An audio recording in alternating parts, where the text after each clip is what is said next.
Sabe qual é o maior problema das igrejas hoje, pastor? E dos pastores? Eles querem ser geradores de pessoas para a sua igreja. E nós temos que ser geradores de filhos para o reino. Geradores de pessoas para a igreja está cheia. Mas você tem que gerar filhos para o reino dos céus. E quando nós entendemos que gerar filhos para o reino do céu independe de placa de igreja. Por quê? Porque você vai lá no bairro e você vai exercer. Quando eu fui para Capão da Canoa, nós atendemos muitas pessoas com depressão, com quadro crítico, e até hoje nós atendemos. Pessoas de outros ministérios, pessoas de outras denominações, pessoas que vieram, se curaram e foram congregar em outros lugares. Mas tudo isso eu fiz para o reino. Em nenhum momento, pessoas que vieram que estavam tristes com o seu pastor, e sabe o que eu falei para elas? Você já conversou com o seu pastor? Você já expressou o seu sentimento para ele? Vai lá e fala para ele, te conserta lá. Seja um crente maduro. E nós geramos filhos para o reino. Ninguém aqui nesta terra está competindo. O apóstolo Paulo chega em Coríntios, uma igreja adornada com os bens, e aí estava uma disputa. Uns dizem que sou de Paulo, outros dizem que sou de Jesus, outros que dizem que sou de Apolo, e Paulo diz assim: epa, que negócio é esse? Quem morreu na cruz aí? Foi Pedro? Foi Apolo? Foi Paulo? Foi Jesus. Pregue o reino. Ganhe filhos para o reino. Transforme criaturas para filhos para o reino de Jesus. Amém? Glória a Deus. Capelania alicerçada na palavra de Deus. Já digo para vocês onde está. Lá na página 6 aqui do quadradinho preto.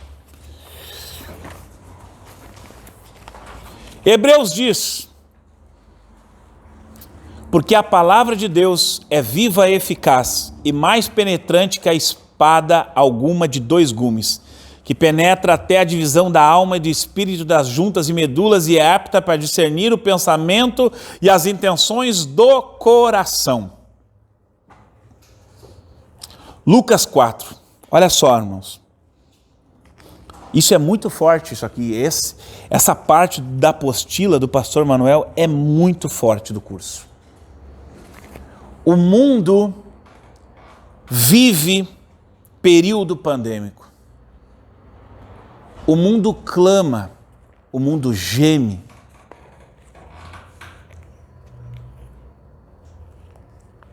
O mundo pede socorro.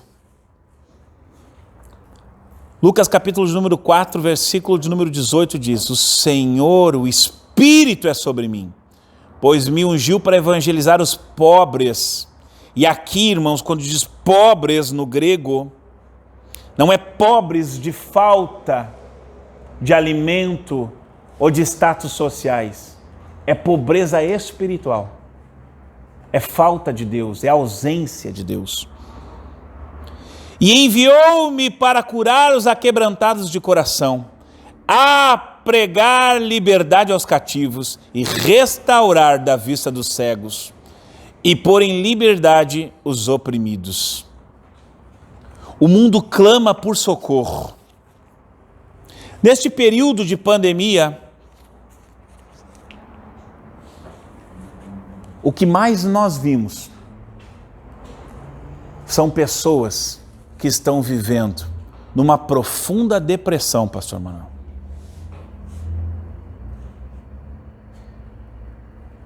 Quando o Brasil iniciou o seu recesso, o fechamento, nós tivemos uma escala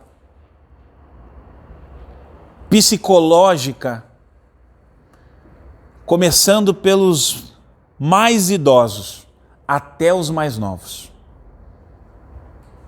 Ontem eu vinha conversando com a minha filha e ela tem 15 anos, e ela disse assim: eu acho que, fora os idosos, as pessoas que mais sofreram nesta pandemia foram os adolescentes de 12 a 17, 18 anos. Porque ficaram sem escolas, ficaram sem conexão com os seus amigos, somente no virtual. Os idosos ficaram sem sair nas ruas, sem ir ao supermercado, sem ir ao banco. Tem idosos, pastor Manuel, que eles saem 2 vezes ao dia. Primeiro para passear de ônibus, de manhã, para ir ao supermercado e para ir ao banco e volta para casa. Você tira tudo isso dele. E aqueles que iam na igreja, tira tudo isso deles agora, enclausura eles dentro de uma casa. O psicológico começou a bater. Casais começaram a entrar em atrito dentro das suas residências. A depressão começou a tomar conta dos lares. Um capelão, pastor Manuel, tem que estar preparado para isso. Para dar uma palavra de conforto. Para chegar e entender a situação. Para chegar e compreender o estado psicológico que está aquela família. Ele tem que chegar lá no hospital e perceber que aquele paciente precisa de uma palavra amiga, não de uma palavra de repreensão. Aquele lar precisa de uma palavra que encoraja ele, que uma palavra que influencie ele a se colocar para cima, não uma palavra que coloque ele mais para baixo daquilo que ele já está. Uma palavra que é lançada, irmãos, para alguém que está num quadro de depressão grave, pode arruinar a vida dela. E você tem que estar preparado para isso. A depressão tem sido um rolo compressor na sociedade e dentro da igreja. Dentro da igreja. Eu nunca tinha visto, pastor Manuel, uma igreja com tantas pessoas com depressão como a igreja do século 21. Esta igreja sofre. E muitas vezes nós olhamos para dentro dos lares, mais uma vez, e não percebemos que elas estão com um quadro de depressão. A depressão não avisa, a depressão, ela é expressada muitas vezes só no olhar. A depressão muitas vezes nós percebemos no comportamento das pessoas. Olha só, 16,3 milhões de pessoas com mais de 18 anos sofrem de depressão. Um aumento de 34,2% de 2013 até 2019. A OMS, a Organização Mundial da Saúde, já havia apontado o Brasil como o país com mais deprimidos da América Latina. 5,8% da população padecendo da doença, frente aos 4,4% nos demais países do continente. Olha só, no entanto, a Organização Mundial da Saúde está atenta não apenas à ascensão dos transtornos mentais no Brasil e no mundo, mas também quanto à crônica defasagem do atendimento a pacientes. O governo não consegue alcançar essas vidas, mas a igreja pode. Cristo pode. Eu curei, eu não, Jesus curou, né? Mas eu atendi para a honra e glória do nome do Senhor Jesus, um casal lá em Capão da Canoa. E quando eu cheguei na casa deste casal, ela é a segunda esposa dele, fazia 10 anos que ele estava numa profunda depressão. 10 anos vivendo com depressão.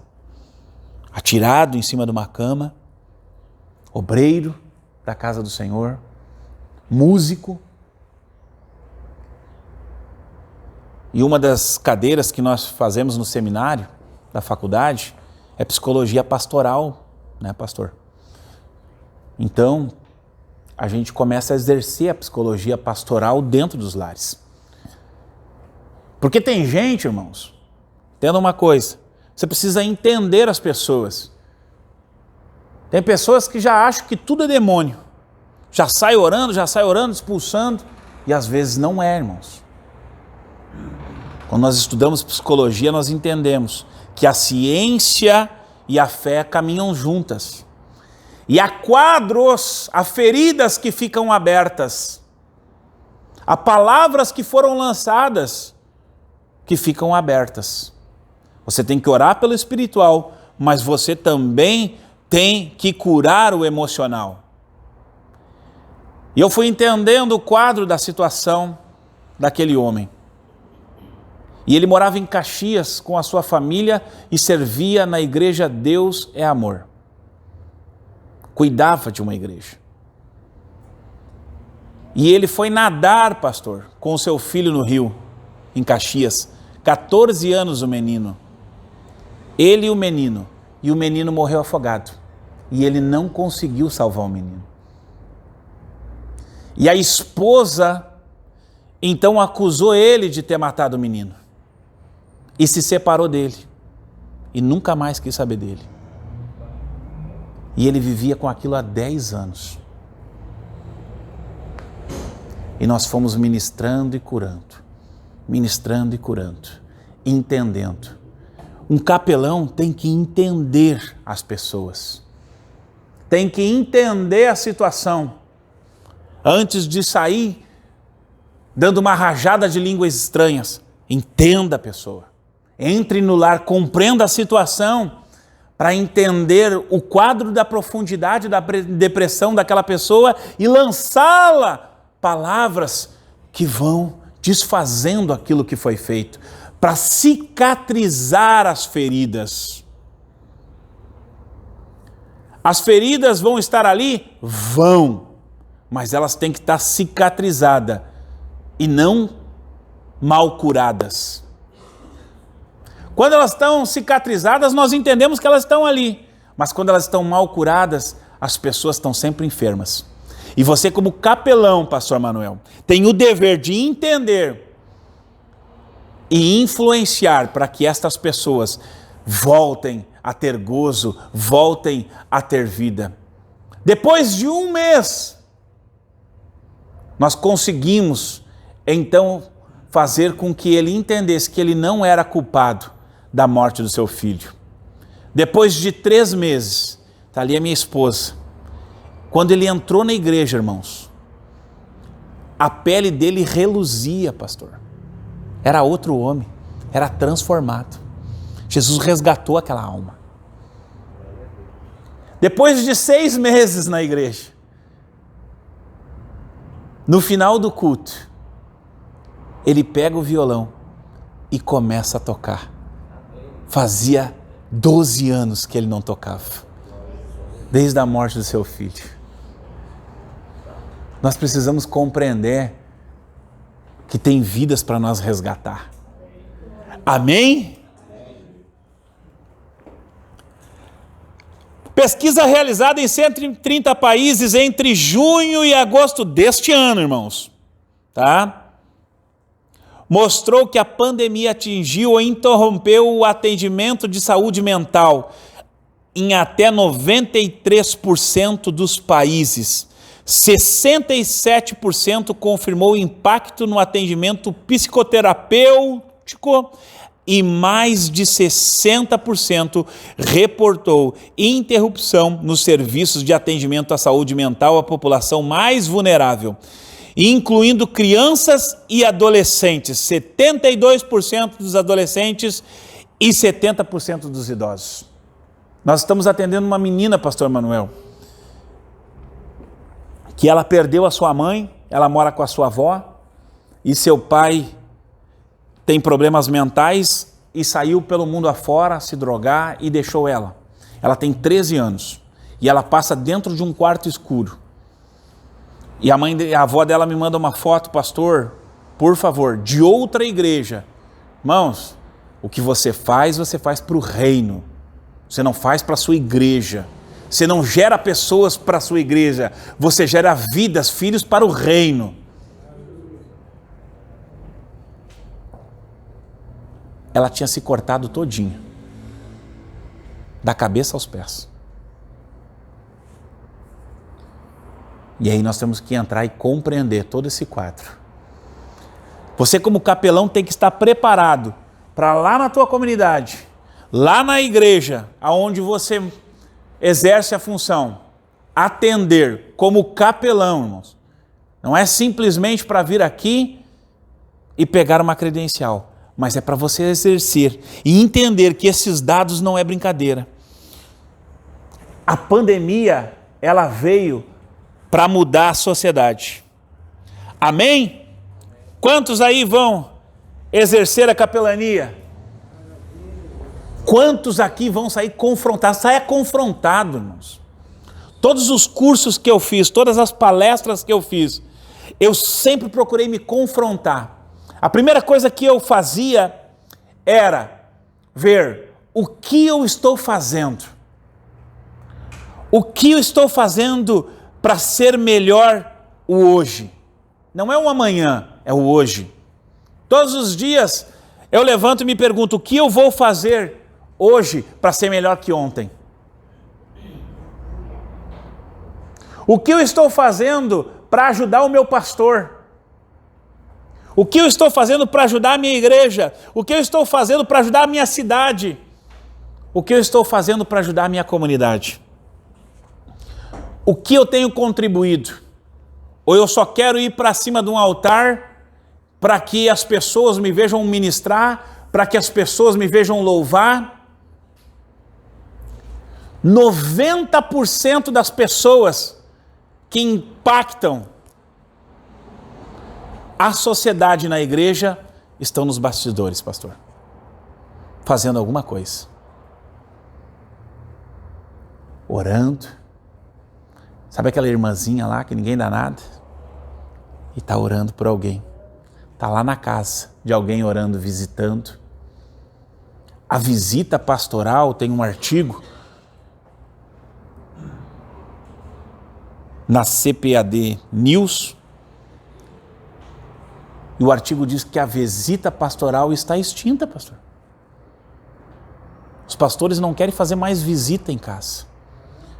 O capelão tem que visitar. Não é só visitar o hospital, é visitar casas. Para entender a situação. Não é só visitar o presídio, mas é a família do presidiário que precisa de uma visita, precisa de uma transformação na vida dela.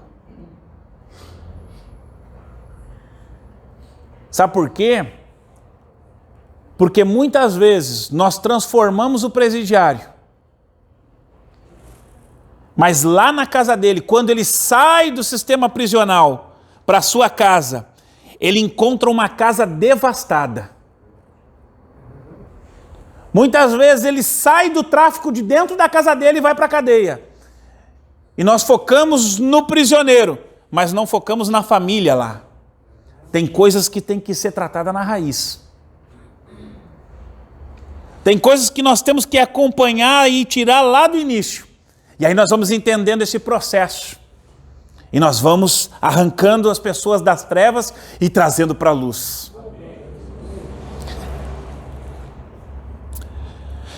Então, fundamentos da assistência religiosa. 3 pontos para nós destacarmos aqui, tá? Que está lá na próxima página 8. E eu quero destacar, assim, 3 pontos. O evangelho que salva, tá? Nós temos que pregar um evangelho que salva, um evangelho que confronta. É o evangelho do confronto. E aí eu quero falar um pouquinho, vou deixar para o pastor Manuel também, os cuidados do capelão. O evangelho que salva, irmãos. Que evangelho você tem transmitido para aquelas pessoas? Qual é o evangelho? Não dá para chegar, né, pastor Manuel, no hospital, com um paciente com estado terminal de câncer e dizer para ele que Jesus vai curar ele. Jesus pode curar? Pode. Mas a pessoa nem lançou, nem apresentou Jesus para ele. E já diz, Jesus vai te curar. Apresenta Jesus, apresenta a salvação primeiro. O que Jesus falou? É melhor entrar no reino sem um braço, sem uma perna, do que o corpo todo estar no inferno. Tem muitas pessoas que estão preocupadas quando elas entram dentro de um hospital, pastor Manuel, em curar aquela pessoa para tirar uma fotinho com ela e botar na rede social. Deus curou. Deus cura. Você pode receber a cura, mas não pode receber a salvação.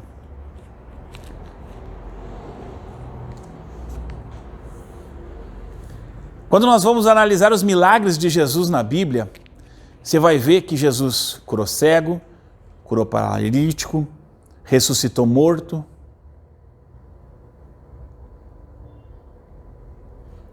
Mas será que todos aqueles que Jesus curou, que Jesus ressuscitou, seguiram Jesus depois?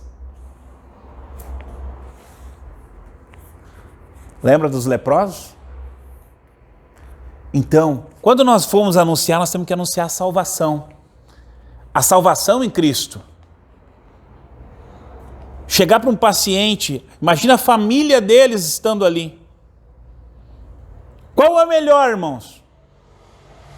Com um paciente terminal de câncer, ele receber a salvação, que a salvação é eterna. Sabe qual é o problema da igreja, pastor Manuel? O maior problema da igreja, na atualidade, é que ela vive nesta terra como se ela fosse morar aqui para sempre.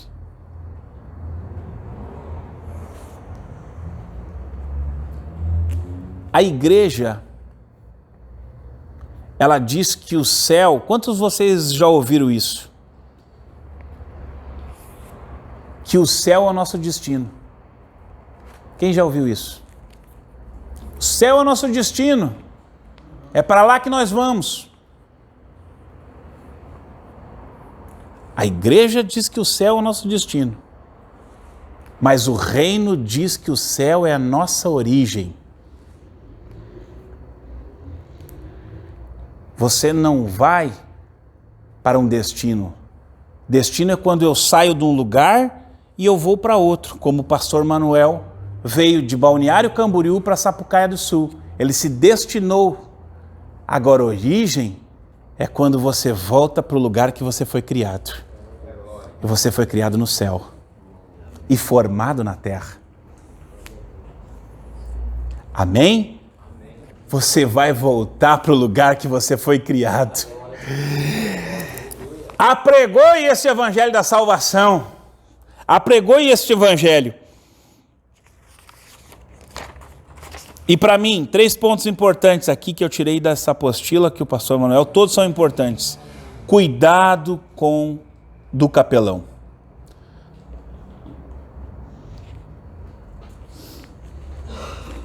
Pastor Manuel frisou uma coisa importante, a apresentação. Como falar, como se portar, como ir a um hospital, como ir a um presídio, como ir se dirigir a uma pessoa que é autoridade na sua cidade, no seu país. Deus pode te colocar no meio de autoridades, como o pastor Manuel, Deus colocou ele em diversas autoridades para que ele trate frente a frente, se portar, falar adequadamente, se pronunciar na hora correta, com palavras corretas, pensar antes de falar, elaborar as palavras. Muitas vezes nós temos uma oportunidade só, né, pastor Manuel? Uma só. E nós jogamos ela fora. Nós estamos pleiteando aqui, pastor Manuel, em Sapucaia do Sul, uma sala de capelania. Olha o que é isso, irmãos. Uma sala dentro do Hospital Municipal Getúlio Vargas. Tá? Nós nos baseamos no projeto da Igreja Batista Brasa, que tem uma sala de capelania dentro do Hospital Moinhos de Vento, em Porto Alegre. Já passou pela primeira etapa e agora está na mesa do prefeito para ser analisada. E junto com a Unicap, nós vamos implantar essa sala lá. Para quê, pastor Manuel? Para nós filtrarmos as pessoas que entram no hospital. para você fazer um filtro. Para quê? Porque tem muitas pessoas, como o pastor Manuel, vão de qualquer maneira, sem identificação, sem apresentação, sem a qualificação adequada. Muitas vezes saem gritando nos corredores dos hospitais, muitas vezes saem atrapalhando os procedimentos médicos, os procedimentos dos enfermeiros, muitas vezes são incomodativos aqueles que estão nos quartos. E sabe, você está levando o nome de Cristo. Você não está só levando o nome da Unicap. Você não está só levando o nome da sua igreja, você está levando o nome de Cristo para essas pessoas. Então, os cuidados que nós devemos tomar, as maneiras com que nós devemos tratar as pessoas, nós temos que ter cuidado. Amém? E por último, eu quero encerrar aqui com diferenças, né, pastor? Entre a capelania, o capelão e o pastor. Na tua página 13 aí, e eu já encerro, pastor, e te dou a palavra. Escute só. Pastor cuida de um rebanho, um grupo que se reúne costumeiramente em lugar, um templo. O capelão não tem rebanho, algumas pessoas são alvo de atendimento do capelão, podem até pertencer a uma igreja, mas nas circunstâncias que estão precisando do atendimento eventual e especial. Preste bem atenção no que eu falei. Você não gera pessoas para a igreja, você gera filhos para o reino.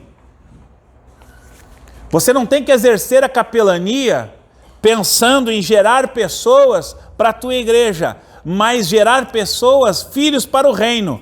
As pessoas, elas vão para a tua igreja automático, irmãos. Quando você coloca o reino em primeiro lugar. Jesus diz, buscai primeiramente o reino dos céus, não o reino da terra. Tem gente que quer buscar reino aqui na terra, né, pastor? É reino no céu. Quando nós buscamos este reino no céu, nós entendemos que as demais coisas serão acrescentadas. Então não te preocupa com o crescimento da tua igreja. Não te preocupa, lá em Capão da Canoa, eu peguei uma igreja sem membro nenhum. Nenhum. Nós atendíamos pessoas e direcionávamos ela. Ela ia para outro ministério e tudo isso eu fazia para o reino, porque eu sabia que automaticamente Deus ia dar.